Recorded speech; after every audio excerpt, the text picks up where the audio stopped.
지난 1년간 보내드린 생활비 내역이에요. 총 4,800만 원입니다. 시어머니가 자료를 흘끗 보더니 밀어냈습니다. 그런 걸 왜 따져? 가족인데. 따지는 게 아니라 확인하는 거예요. 어머님께서 굶었다고 하시니까요. 시어머니가 목소리를 높였습니다. 야, 꼴랑 몇백만 원 생활비 중어가지고 이렇게 따질 거야? 네가 언제부터 이렇게 따져가며 살았어? 예전에는 순했는데. 예전에는 어머님께서 이런 식으로 대하지 않으셨어요. 잠깐 구독과 좋아요 눌러주세요. 지금부터 궁금해하시는 사연으로 이어집니다. 1월 마지막 주 목요일 오후 6시가 넘어서야 김나영은 공기업 재무팀 사무실을 나섰습니다. 연말 정산 마무리로 늦어진 퇴근이었습니다. 지하철에서 휴대폰을 확인하니 시어머니 오정자로부터 온 메시지가 있었습니다. 나영은 메시지를 열어보며 가슴이 답답해지는 것을 느꼈습니다. 올해 설에는 집이 좁으니 친정에 가서 쉬라는 내용이었습니다. 7년 동안 명절마다 새벽 5시부터 밤 10시까지 주방에서 보낸 시간들이 떠올랐습니다. 한 번도 친정에 가라는 말이 없었는데 마음이 이상했습니다. 집에 도착한 이 남편 윤태수가 거실에서 텔레비전을 보고 있었습니다. 5살 딸 하린이는 소파에서 그림책을 보고 있었습니다. 여보, 어머니가 연락하셨어요. 태수가 고개를 돌렸습니다. 뭐래? 올해 설에는 저희가 안 내려가도 된다고 하시네요. 그럴 리가. 내가 장남인데. 나영은 휴대폰을 보여줬습니다. 태수의 표정이 굳어졌습니다. 어머니가 왜 갑자기 이런 말씀을. 나도 모르겠어. 일단 내가 내려가야지. 너는 친정 가서 쉬어. 나영이 함께 친정에 가자고 얘기하자 기본 예절을 따지며 나영을 몰아세웠습니다. 나영은 아무 말도 하지 않았습니다. 부엌으로 가서 설 선물로 준비해둔 과일과 한과들을 바라봤습니다. 마트에서 하나하나 골라 담았던 정성이 허무하게 느껴졌습니다. 저녁을 먹으면서 태수가 말했습니다. 미안해. 어머니가 갑자기 왜 그러시는지 모르겠어. 이해하지? 괜찮아요? 저도 오랜만에 친정에서 쉬면 좋겠어요. 하지만 나영의 마음은 편하지 않았습니다. 지난 7년간 명절 때마다 반복된 일들이 떠올랐습니다. 결혼 첫 해, 나영은 새벽부터 일어나 음식을 준비했습니다. 시어머니는 나영의 요리 솜씨를 하나하나 지적했습니다. 김치찌개가 싱겁다. 나물 간이 안 맞다. 전 부치는 솜씨가 어설프다. 둘째 해에는 조금 나아졌습니다. 하지만 여전히 시어머니의 눈치를 봐야 했습니다. 설거지를 할 때도 차를 대접할 때도 항상 긴장했습니다. 할인이 태어난 후에는 더 복잡해졌습니다. 육아 방식부터 시작해서 모든 것에 간섭이 들어왔습니다. 이유식 만드는 법, 옷 입히는 법, 잠재우는 시간까지 모든 것이 지적 대상이었습니다. 그러면서도 명절마다 나영은 묵묵히 주방 일을 담당했습니다. 시누이 윤다솔은 라이브 커머스 일이 바쁘다며 늘 늦게 나타났고 나타나도 손님처럼 앉아 있었습니다. 나영은 그날 밤 잠자리에서 생각했습니다. 왜 갑자기 오지 말라고 했을까? 지난번 추석 때 무슨 일이 있었나 되돌아봤습니다. 추석 당일 오후 친척들이 모인 자리에서 시어머니가 말했습니다. 나영이가 요리는 못해도 성실해서 다행이야. 돈 잘 벌지 설거지 잘하지. 그치? 그때 나영은 아무 말도 하지 못했습니다. 하지만 마음속으로는 상처받았습니다.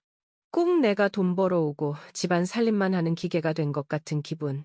며칠 후 시누이 다솔이 SNS에 올린 글도 떠올랐습니다. 새로 산 명품 가방과 해외여행 사진들이 가득했습니다. 그런데 얼마 전 다솔이 돈을 빌려달라고 했던 일도 기억났습니다. 나영은 이불을 덮고 누우며 한숨을 쉬었습니다. 7년간 쌓인 피로가 몰려왔습니다. 다음 날 아침, 나영은 평소보다 일찍 일어났습니다. 할인이를 어린이집에 보내고 출근 준비를 하면서 생각을 정리했습니다. 회사에서 점심시간에 대학 동기 박사라에게 전화를 걸었습니다. 사라는 가사 전문 변호사로 일하고 있었습니다. 사라야, 나야. 나영아, 무슨 일이야? 별일 아니고 명절 얘기 좀 하고 싶어서. 무슨 일인데? 나영은 조심스럽게 상황을 설명했습니다. 사라는 조용히 들어주었습니다. 그래서 마음이 어떤데? 솔직히 서운해. 7년 동안 성의껏 했는데. 당연히 서운하지. 그런데 한편으로는 기회일 수도 있어. 기회? 너도 쉴 수 있는 기회. 그동안 너무 무리했잖아. 나영은 사라의 말에 위로를 받았습니다. 퇴근 후 집에 돌아오니 태수가 먼저 와 있었습니다. 평소보다 표정이 어두워 보였습니다. 어머니한테 전화드렸어. 뭐라고 하시던데요? 그냥 올해는 조용히 지내고 싶다고 하시네. 나영은 고개를 끄덕였습니다. 더 이상 묻지 않기로 했습니다. 그날 저녁 할인을 재우면서 나영은 결심했습니다. 이번 기회에 제대로 쉬어보기로 했습니다. 컴퓨터를 켜고 인터넷 뱅킹에 접속했습니다. 시댁 생활비로 사용하던 공동계좌의 권한을 변경했습니다. 가족카드 사용도 일시 정지시켰습니다. 클릭 몇 번으로 간단히 끝났습니다. 하지만 나영의 마음은 복잡했습니다. 주말에 친정 부모님께 연락드렸습니다. 설 연휴에 내려가겠다고 말씀드렸습니다. 어머니가 반가워하셨습니다. 오랜만에 우리 딸 얼굴 보네. 나영은 오랜만에 마음이 편해지는 것을 느꼈습니다. 하지만 동시에 불안감도 있었습니다. 이번 일이 어떤 결과를 가져올지 알 수 없었습니다. 토요일 오후, 태수가 짐을 챙기며 말했습니다. 나는 내일 아침 일찍 내려갈게.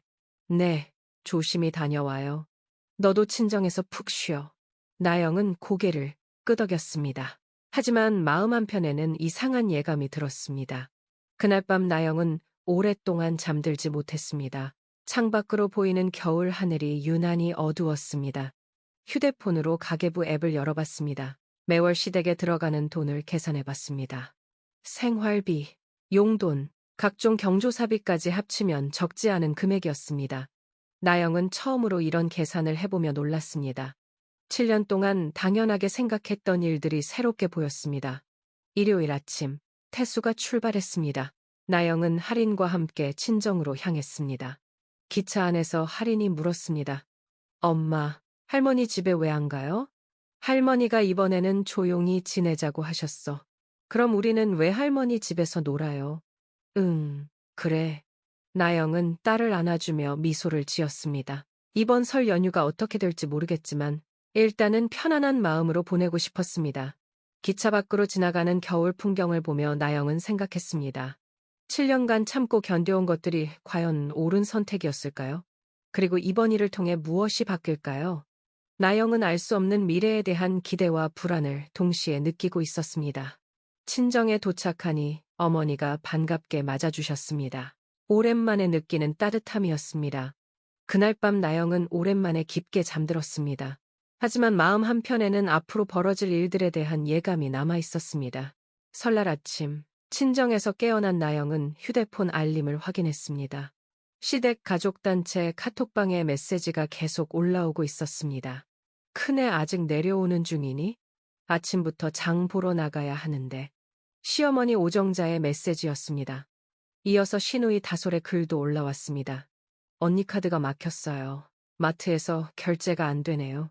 나영은 침착하게 메시지를 읽었습니다. 예상했던 반응이었습니다. 곧이어 시어머니의 전화가 걸려왔습니다. 나영아, 카드가 왜 안 되니? 어머님, 제가 카드 사용을 일시 정지했어요. 왜 갑자기? 장 봐야 하는데. 어머님께서 저희 오지 말라고 하셨잖아요. 그래서 생활비도 따로 쓰지 않기로 했어요. 전화 너머로 한동안 침묵이 흘렀습니다. 그건 그거고 이건 이거지. 죄송해요. 어머님, 저희가 참석하지 않는 명절에까지 비용을 지출하기는 어려워요. 따로 용돈은 많이 들였잖아요. 시어머니가 목소리를 높였습니다. 그럼 우리더러 굴무라는 거야? 아니에요. 태수 씨가 가져간 용돈으로 하시면 될 것 같아요. 전화가 끊어졌습니다. 점심시간 즈음, 단톡방이 다시 들끓기 시작했습니다. 큰형수가 생활비를 끊어서 노인분들이 굶고 계세요. 명절에 며느리가 이럴 수가 있나요? 친척들의 메시지가 계속 올라왔습니다. 나영은 조용히 상황을 지켜봤습니다. 오후 2시, 나영은 결심했습니다. 침묵하고 있을 때가 아니었습니다. 먼저 인터넷 뱅킹 앱을 열어 지난 6개월간의 이체 내역을 캡처했습니다. 매월 300만 원에서 500만 원씩 나간 생활비와 각종 경조사비, 그리고 시누이 다솔의 차 할부금까지 상세히 기록되어 있었습니다. 다음으로 지난 추석 때 찍어둔 사진들을 찾았습니다. 새벽 5시부터 혼자 음식을 준비하는 모습, 늦은 밤까지 설거지를 하는 장면들이었습니다. 그리고 어제 받은 시어머니의 메시지 스크린샷도 준비했습니다. 올해는 집이 좁으니 오지 말라는 내용이 분명히 적혀 있었습니다. 나영은 단톡방에 차례로 올렸습니다. 지난 6개월간 이체 내역입니다. 매월 평균 400만 원씩 생활비를 보내드렸네요. 이어서 추석 때 사진들도 올렸습니다. 그리고 명절 준비는 항상 혼자 했습니다. 마지막으로 어제 받은 메시지를 올렸습니다. 어머님께서 저희에게 오지 말라고 하신 내용입니다. 단톡방이 갑자기 조용해졌습니다. 10분 정도 지나서 태수 남동생이 메시지를 보냈습니다. 형수님, 그동안 고생 많으셨네요. 다른 친척들도 하나둘씩 반응을 보였습니다. 아, 그런 사정이 있었군요. 상황을 몰랐네요. 나영은 더 이상 메시지를 보내지 않았습니다. 사실이 말해주는 것으로 충분했습니다. 저녁 무렵 동생 선우가 찾아왔습니다. 선우는 영상 편집 일을 하고 있어서 컴퓨터에 능숙했습니다. 누나, 뭔가 이상한 게 있어서 왔어. 무슨 일인데? 누나가 어제 확인해달라고 한 매형 통장 흐름을 좀 봤는데 이상한 송금 내역이 많아. 선우가 노트북을 펼쳐 보여줬습니다. 화면에는 태수명의 통장에 거래 내역이 정리되어 있었습니다. 여기 봐. 매월 해외 송금이라고 되어 있는데 금액이 너무 커. 얼마나? 지난 6개월 동안만 7억이 넘어가네. 나영은 놀라서 화면을 자세히 봤습니다. 분명히 해외 송금 항목들이 여러 개 있었습니다. 이게 사업 관련인가? 글쎄, 매형 회사가 이렇게 큰 해외 거래를 하나? 게다가 개인 통장에서 나가는 거잖아. 나영은 가슴이 답답해졌습니다. 남편이 자신에게 말하지 않은 큰 돈의 움직임이 있었다는 뜻이었습니다. 그리고 또 하나 이상한 게 있어. 뭔데? 신우이 다솔씨 SNS 좀 봤는데 최근에 아파트 계약했다고 자랑하던데 나영은 다솔의 인스타그램을 확인했습니다. 며칠 전 올라온 게시물에는 새 아파트 계약서 사진이 있었습니다. 계약금이 9억 원이라고 적혀 있었습니다. 이 돈이 어디서 나온 거지? 선우가 고개를 저었습니다. 뭔가 이상해. 누나가 조심해야 할 것 같아. 그날 밤 나영은 오랫동안 잠들지 못했습니다. 남편의 숨겨진 자금 움직임과 신우이의 갑작스러운 부동산 구매, 뭔가 연결돼 있는 것 같았습니다. 다음 날 아침, 나영은 대학 동기 박사라에게 전화를 걸었습니다. 사라야, 급한 일이 생겼어. 상담 좀 받을 수 있을까? 물론이지. 무슨 일인데? 남편이나 몰래 큰 돈을 움직이고 있는 것 같아. 그리고 시댁에서도 이상한 일들이 벌어지고. 나영은 어제 발견한 내용들을 자세히 설명했습니다. 사라는 조용히 듣더니 진지한 목소리로 말했습니다. 나영아, 이건 단순한 가족 갈등이 아닐 수도 있어. 무슨 뜻이야? 재산 은닉이나 횡령 가능성도 있어. 일단 증거를 더 수집해야 해. 어떻게? 모든 통장 내역, 계약서, 메시지들을 정리해서 보관해. 그리고 가능하면 재산보전 가처분도 준비해두는 게 좋겠어. 재산보전 가처분이 뭐야? 남편이 재산을 빼돌리는 걸 법적으로 막는 절차야. 나중에 이혼이나 재산 분할할 때 중요해. 나영은 사라의 조언을 메모했습니다. 상황이 생각보다 심각할 수 있다는 것을 깨달았습니다. 서울로 돌아오는 기차 안에서 나영은 휴대폰으로 각종 서류들을 정리하기 시작했습니다. 통장 내역, 카드 사용 내역, 시댁과 주고받은 모든 메시지들을 날짜별로 폴더에 저장했습니다. 집에 도착하니 태수가 이미 와 있었습니다. 평소보다 표정이 어두워 보였습니다. 시댁에 잘 다녀왔어요? 어머니가 많이 화나셨어. 당연하시죠. 갑자기 카드를 막았으니까. 태수가 나영을 바라봤습니다. 왜 그런 식으로 했어? 미리 말해주지. 저도 미리 통보받지 못했잖아요. 오지 말라고 하시면서 왜 거기 참석한 사람들이 먹고 마시는 음식값을 내야 해요? 용돈도 따로 넉넉히 드리는데. 그건 상황이 복잡해. 무슨 상황이요? 태수가 대답하지 않았습니다.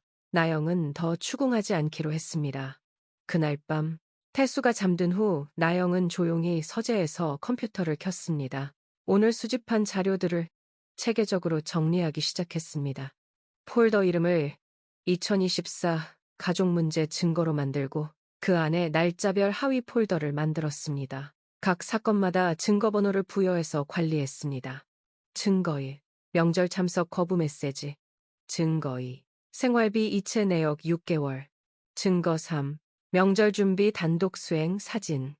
증거사, 해외 송금 내역 의혹, 증거 5, 신우이 부동산 구매 SNS 게시물, 회계팀에서 일하며 익숙해진 문서 관리 방식을 적용한 것이었습니다.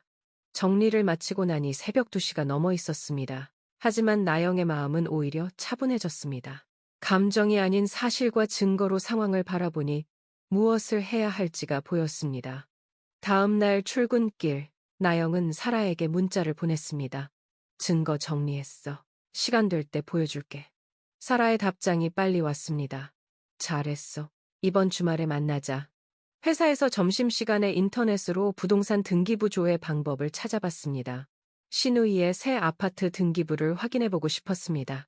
등기부를 조회해보니 놀라운 사실이 드러났습니다. 소유자 명의가 다솔이 아니라 시어머니 오정자로 되어 있었습니다. 그리고 구입자금 중 상당 부분이 대출이 아닌 현금으로 처리되어 있었습니다. 나영은 이 정보도 증거 폴더에 추가했습니다. 퇴근 후 집에 오는 길에 태수에게서 전화가 왔습니다. 나영아, 어머니가 너 만나고 싶다고 하셔. 언제요? 이번 주말에 이야기할 게 있다고 하시네. 나영은 잠시 생각했습니다. 시어머니와의 직접 대화가 필요한 시점이었습니다. 알겠어요. 시간과 장소 정해주세요. 그날 밤, 나영은 예상되는 대화 내용들을 정리했습니다. 시어머니가 무엇을 이야기하든 사실과 증거로 대응할 준비를 했습니다. 동시에 불안감도 있었습니다. 이 모든 일들이 어디로 향하고 있는지, 그리고 가족이라는 관계가 어떻게 변할지 알 수 없었습니다. 하지만 나영은 더 이상 침묵하지 않기로 마음먹었습니다. 7년간 참아온 것들을 이제는 정면으로 마주할 때였습니다. 토요일 오전 10시, 나영은 강남의 한 카페에서 시어머니 오정자를 기다렸습니다.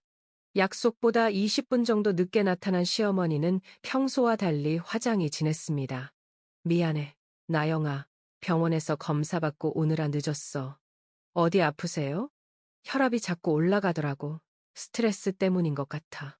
시어머니는 커피를 주문하며 계속 이야기했습니다. 사실 설날 이후로 몸이 많이 안 좋아졌어. 네가 갑자기 카드를 맞고. 그러니까 나영은 조용히 듣고 있었습니다. 우리 가족이 이렇게 된 게 다 너 때문이야. 명절에 며느리가 어떻게 그럴 수가 있어. 어머님, 저를 오지 말라고 하신 건 어머님이에요. 그건 그때 화가 나서 한 말이고, 설마 정말로 안 올 줄은 몰랐지. 갑자기 화가 왜 나신 거예요? 그걸 내가 일일이 너한테 보고해야 하니? 나영은 휴대폰에서 메시지 스크린샷을 꺼내 보여줬습니다. 어머님께서 보내신 메시지예요. 집이 좁으니 친정에 가서 쉬라고 하셨죠. 시어머니의 표정이 굳어졌습니다. 그래도 상식적으로 생각해봐. 시댁 어른들이 굶는데 며느리가 가만히 있을 수 있나? 굶으셨어요? 태수 씨가 용돈을 가져갔는데요. 그게 얼마나 되겠어. 평소에 네가 보내던 생활비에 비하면 세 발의 피지. 나영은 준비해온 자료를 꺼냈습니다. 지난 1년간 보내드린 생활비 내역이에요. 총 4,800만 원입니다. 시어머니가 자료를 흘끗 보더니 밀어냈습니다. 그런 걸 왜 따져? 가족인데. 따지는 게 아니라 확인하는 거예요. 어머님께서 굶었다고 하시니까요.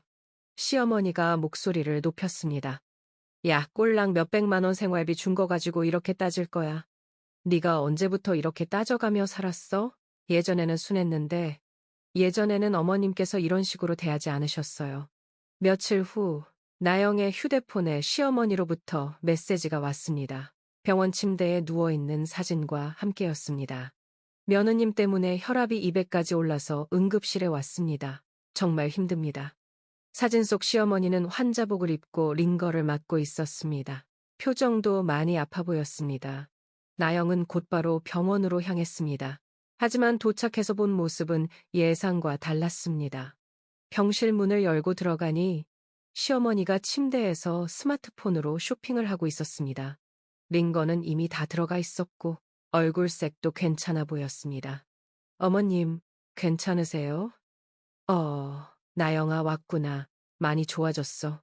나영은 시어머니의 팔을 자세히 봤습니다. 환자복 소매 속에 핫팩이 숨겨져 있었습니다. 어머님, 이게 뭐예요? 뭐가? 나영이 핫팩을 꺼내 보이자 시어머니의 얼굴이 빨개졌습니다. 그건 추워서.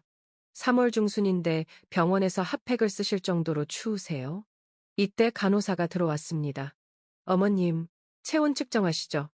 나영이 간호사에게 물었습니다. 어머님이 언제 입원하신 건가요?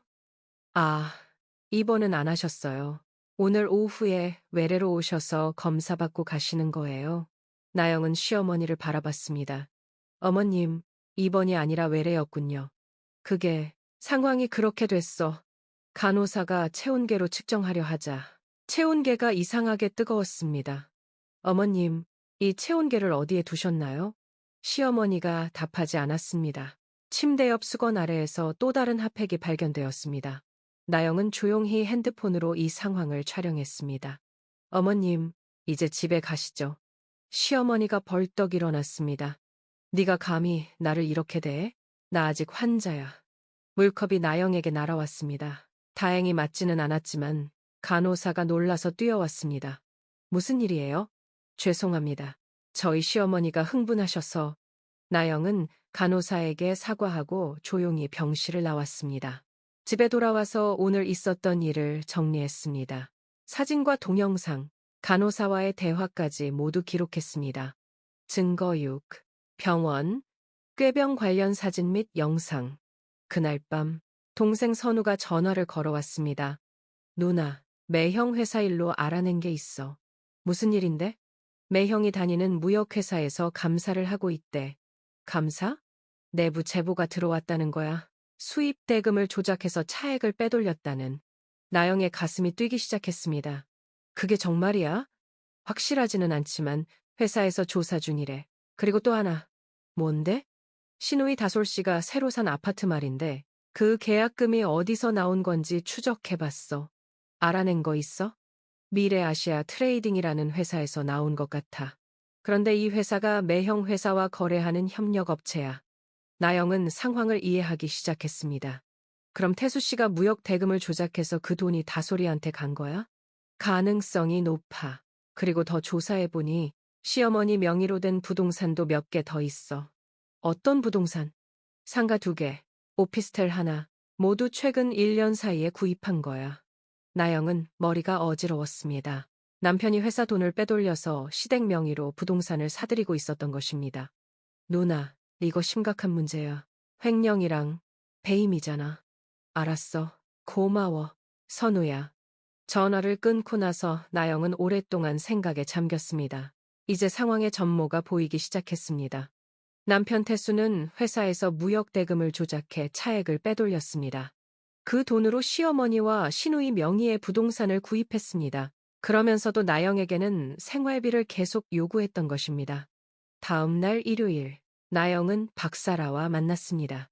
사라야, 상황이 생각보다 심각해. 어떻게? 나영은 지난 며칠간 수집한 모든 자료를 보여줬습니다. 사라는 자료들을 꼼꼼히 검토했습니다. 나영아, 이건 단순한 가정 문제가 아니야. 알겠어. 남편이 회사 돈을 횡령해서 시댁 명의로 재산을 숨기고 있어. 이건 형사사건이야. 그럼 어떻게 해야 해? 일단 재산보전 가처분 신청부터 해야겠어. 더 이상 재산이 빠져나가는 걸 막아야 하거든. 사라는 필요한 서류들을 정리해줬습니다. 그리고 이 모든 증거들을 잘 보관해. 나중에 형사고발할 때도 필요하고, 이혼 소송에서도 중요해. 이혼까지 생각해야 해? 지금 상황으로는 그럴 가능성이 높아 보여. 집에 돌아와서 나영은 할인을 바라봤습니다. 5살 아이는 아무것도 모르고 장난감을 가지고 놀고 있었습니다. 앞으로 어떻게 될지 모르겠지만 나영은 결심했습니다. 아이를 위해서라도 진실을 밝히고 정당한 몫을 찾아내야 했습니다. 그날 밤 태수가 늦게 들어왔습니다. 평소보다 얼굴이 어두워 보였습니다. 늦었네요? 회사 일이 좀 복잡해져서. 무슨 일이에요? 태수가 대답하지 않고 방으로 들어갔습니다. 나영은 이제 남편과 시댁의 실체를 알게 되었습니다. 7년간 자신이 보내준 생활비는 그들의 부정행위를 숨기는 데 사용되었고 자신은 그저 이용당한 것뿐이었습니다. 더 이상 참을 수 없었습니다. 이제는 법적인 조치를 취할 때였습니다. 월요일 아침, 나영은 평상시와 같이 출근 준비를 하고 있었습니다. 하지만 회사에 도착하자마자 예상치 못한 상황이 벌어졌습니다. 오전 10시 30분경 1층 로비에서 소란이 일어났습니다. 나영이 엘리베이터를 기다리고 있는데 뒤에서 큰 소리가 들렸습니다. 김나영, 김나영, 어디 있어? 돌아보니 남편 태수가 2명의 남자와 함께 들어오고 있었습니다. 술 냄새가 진동했습니다. 여보, 왜 여기에? 너 때문에 내가 회사에서 쫓겨날 판이야. 태수의 목소리는 화가 나 있었고 주변 사람들이 쳐다보기 시작했습니다. 일단 밖에 나가서 이야기해요. 안 돼. 지금 여기서 해결해야 해. 태수가 나영의 팔을 거칠게 잡았습니다. 함께 온 남자들이 엘리베이터 앞을 막아섰습니다. 이혼 취하해. 지금 당장. 나영은 침착하게 대답했습니다. 여보, 술 드셨죠? 일단 집에 가서 이야기해요. 집에 가기는 여기서 끝내자고. 태수가 소리를 지르자 로비에 있던 사람들이 모두 쳐다봤습니다. 나영은 당황스러웠지만 최대한 차분하게 대응하려 했습니다. 이때 보안팀 직원이 다가왔습니다. 실례합니다. 무슨 일이신가요? 우리 부부 문제예요. 상관하지 말고 비켜요. 태수가 보안팀 직원을 밀어냈습니다. 그 바람에 로비에 있던 안내 테이블이 넘어졌습니다. 서류들이 바닥에 흩어지고 화분이 깨지는 소리가 났습니다. 나영은 즉시 휴대폰을 꺼내 녹음을 시작했습니다. 동시에 동생 선우에게 급히 전화를 걸었습니다. 선우야, 지금 우리 회사로 와. 급해. 선우는 마침 근처에 있었고 10분 만에 도착했습니다. 들어오자마자 휴대폰으로 상황을 촬영하기 시작했습니다. 매형, 이렇게 하시면 안 되죠. 너도 같이 나를 배신했구나. 똑같은 연놈들. 태수가 선우에게 달려들려고 했습니다. 이때 함께 온 남자 한 명이 나영을 향해 위협적으로 다가왔습니다. 당신이 남편을 이렇게 만든 거죠? 나영이 뒤로 물러서려 했지만 다른 남자가 길을 막았습니다. 완전히 포위된 상황이었습니다. 보안팀에서 경찰에 신고했습니다. 곧 순찰차가 도착할 거예요. 보안팀 직원의 말에 태수가 더욱 흥분했습니다. 경찰? 경찰이 뭘 할 수 있겠어? 태수가 근처에 있던 의자를 집어 던졌습니다. 의자는 벽에 부딪혀 큰 소리를 냈습니다. 그 순간 경찰이 도착했습니다. 경찰관들이 들어오자 상황은 급격히 진정되었습니다. 무슨 일입니까? 나영이 침착하게 상황을 설명했습니다. 남편이 술에 취해서 회사에 와서 소란을 피우고 있어요. 선생님, 진정하세요. 일단 밖으로 나가시죠. 경찰관이 태수를 진정시키려 했지만 태수는 계속 소리를 질렀습니다. 내 아내가 나를 배신했어. 이혼 소송을 취하라고. 선생님, 계속 이러시면 현행범으로 체포할 수밖에 없습니다. 하지만 태수는 듣지 않았습니다. 오히려 경찰관을 밀치려고 했습니다. 결국 태수는 업무방해와 폭행미수 혐의로 현행범 체포되었습니다. 함께 온 2 남자도 공동정범으로 연행되었습니다. 나영은 경찰서에서 진술서를 작성했습니다. 오늘 일어난 모든 상황을 자세히 기록했습니다. 집에 돌아와서 나영은 변호사 박사라에게 연락했습니다. 사라야, 큰일 났어. 태수 씨가 회사까지 와서 난동을 부렸어. 괜찮아? 다행히 다치지는 않았어. 근데 현행범으로 체포됐어. 그럼 접근 금지, 가처분 신청하자. 이제 더 이상 미룰 수 없어. 다음날 법원에 접근 금지 가처분을 신청했습니다. 어제 일어난 회사 소동의 영상과 사진, 경찰서 진술서까지 모든 자료를 제출했습니다. 법원은 즉시 가처분 결정을 내렸습니다. 태수는 나영과 할인에게 100m 이내 접근 금지, 회사와 할인의 어린이집 근처 출입 금지 명령을 받았습니다. 하지만 태수의 구속이 풀린 다음 날, 더 큰 일이 벌어졌습니다. 오후 4시, 할인의 어린이집에서 전화가 왔습니다. 어머님, 할인이 할머니가 오셔서 데려가겠다고 하시는데요. 시어머니가요? 절대 안 돼요. 지금 갈게요. 나영은 급히 어린이집으로 향했습니다. 어린이집에 도착하니 시어머니 오정자가 할인의 손을 잡고 현관에 서 있었습니다. 손녀는 할머니가 데려가는 게 당연하지 않아요? 원장 선생님이 곤란해하며 말했습니다. 법정 대리인 동의 없이는 어려워요. 법정 대리인이 뭐야? 나는 친할머니야. 시어머니가 목소리를 높였습니다. 나영이 어린이집에 들어서자 할인이 달려왔습니다. 엄마, 할인아, 괜찮아? 시어머니가 나영을 노려봤습니다. 너 때문에 우리 가족이 이 지경이 됐어. 이렇게 만든 건 제가 아니라 태수 씨와 어머님 가족들이죠. 어머님, 할인을 데려가시려면 법원 허가를 받으세요. 무슨 허가? 내가 친할머니인데. 그럼 할인이 생일이 언제인지 아세요? 시어머니가 말문이 막혔습니다. 좋아하는 음식은요? 알레르기는 뭐가 있는지 아세요? 시어머니는 대답하지 못했습니다. 할인이는 땅콩 알레르기가 있어서 응급실에 간 적도 있어요. 모르셨죠? 어머님은 아무것도 들으려고도 알려고도 하지 않으셨어요. 그저 돈, 돈, 돈. 돈으로만 저를 보셨죠. 나영의 질문에 시어머니의 얼굴이 붉어졌습니다. 그건 네가 알려주지 않아서. 할인이 태어나고 7년 동안 손녀에게 관심이 없으셨잖아요. 이때 경찰이 도착했습니다. 어린이집에서 신고한 것이었습니다. 무슨 일입니까? 나영이 상황을 설명했습니다. 접근 금지 명령을 받은 가족이 아이를 데려가려고 해요. 경찰관이 시어머니에게 말했습니다. 할머니시라도 법원 명령을 어기면 안 됩니다. 나는 손녀를 보러 온 것뿐이야. 하지만 이미 늦었습니다. 접근 금지 명령 위반으로 시어머니도 경찰서에 동행하게 되었습니다. 그날 저녁, 나영은 할인을 안아주며 말했습니다. 할인아, 무서웠지? 조금. 할머니가 왜 그렇게 화나셨어요? 어른들 사이에 문제가 있어서 그래. 할인이는 걱정하지 마. 엄마가 나를 지켜줄 거죠? 당연하지. 엄마가 항상 할인이를 지킬게. 다음 날부터 어린이집에서는 할인의 픽업 담당자를 엄격히 제한했습니다. 나영과 친정 부모님만 허가된 사람으로 등록했습니다. 회사에서도 보안이 강화되었습니다. 태수나 관련 인물들의 출입을 원천 차단했습니다. 며칠 후 지역 맘카페에 이 사건에 대한 글이 올라왔습니다. 명절에 며느리더러 오지 말라고 하더니 나중에 손녀 강제로 데려가려던 시댁 이야기. 글은 빠르게 퍼졌습니다. 댓글들은 대부분 나영을 지지하는 내용이었습니다. 며느리한테 명절 오지 말라고 해놓고 나중에 손녀는 데려가겠다고? 말이 안 되네요. 법원 명령까지 어기고? 이건 너무했어요. 이 글은 지역 신문 기자의 눈에도 띄었습니다. 기자가 나영에게 연락을 취했습니다. 인터뷰를 해주실 수 있나요? 요즘 이런 가족 갈등이 사회 문제가 되고 있어서요.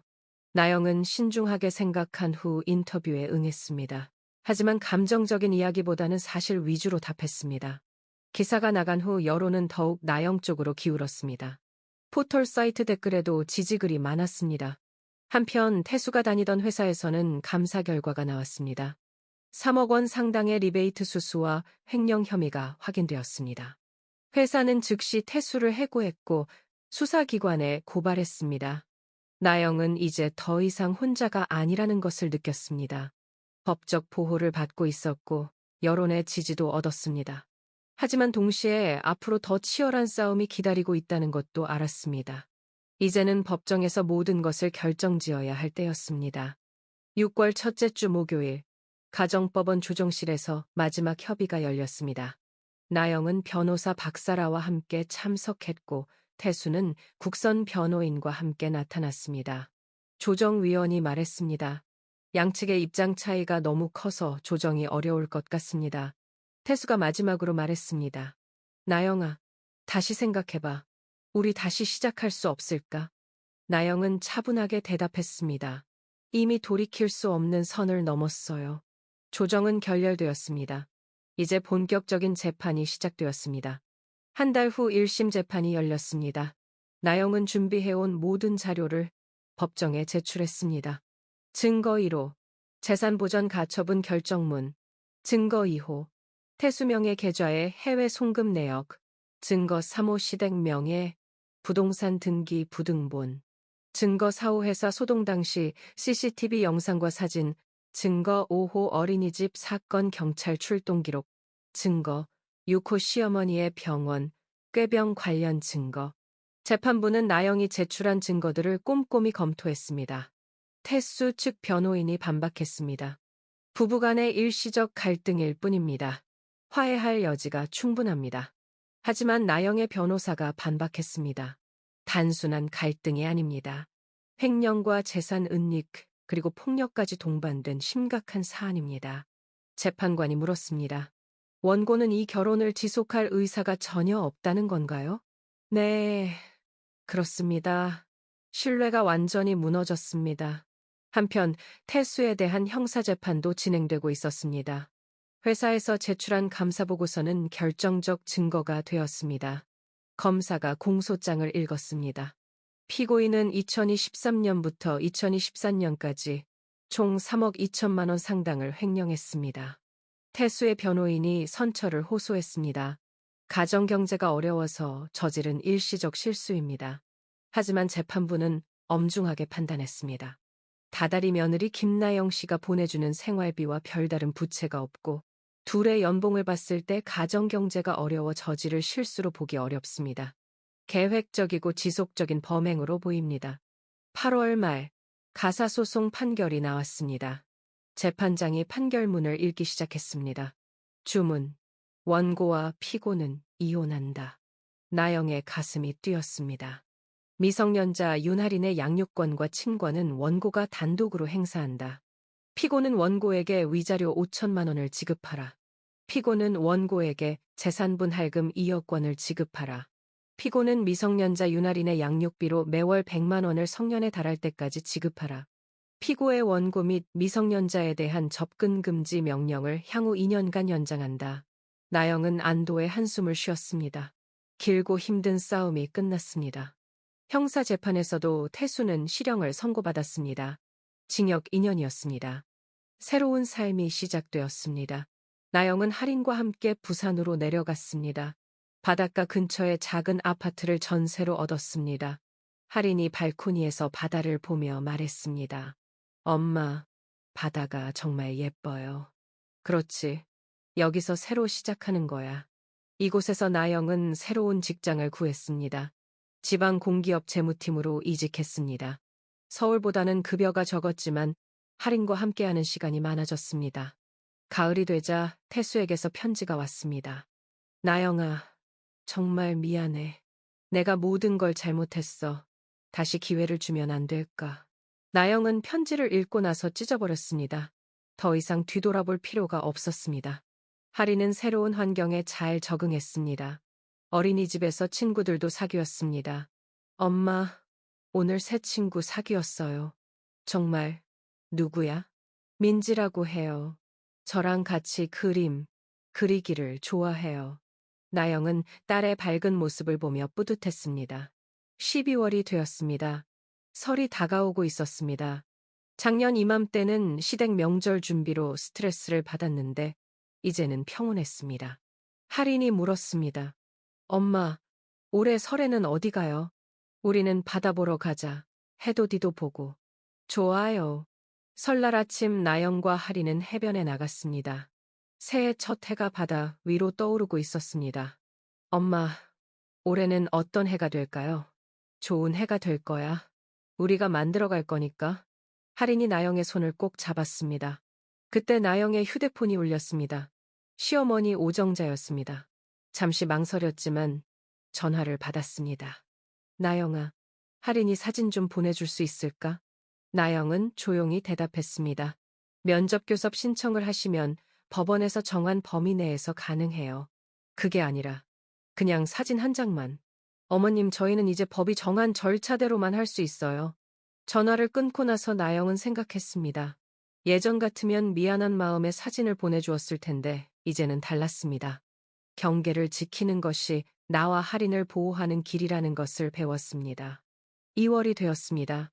회사에서 나영의 업무 성과가 인정받아 승진 이야기가 나왔습니다. 팀장이 말했습니다. 김 대리, 이번 프로젝트 정말 잘했어요. 승진 추천서 올릴게요. 감사합니다. 새로운 환경에서 일에 집중할 수 있어서 오히려 성과가 더 좋았습니다. 주말에는 할인과 함께 도서관에 가거나 바다를 산책했습니다.